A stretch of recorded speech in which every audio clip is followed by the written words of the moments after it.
क्योंकि लड़कियां बहुत तमीज से छींकती हैं।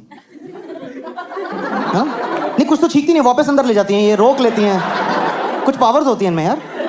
मेरी एक फ्रेंड है, उसको छींक आती है, वो जोन में ही चली जाती है। 1 सेकेंड,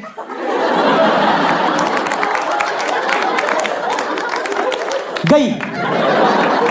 मैं क्या आत्मा बुलाई थी क्या? मैं तेरे सामने बैठा, मेरी फट गई यार, क्या हो गया तुझे? वो बहुत ही कॉन्शियस रहती कि ना पब्लिकली छींक ना निकल जाए मेरी, लेकिन कई बार आप नहीं रोक पाते। तो एक बार मैं एक रेस्टोरेंट में बैठे थे, करती,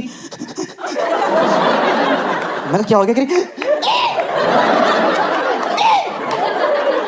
मैं खुल के छींक, फेफड़े फट जाएंगे तेरे। ये आंखों के डेले बाहर आ जाते हैं भाई छींक रोकने से।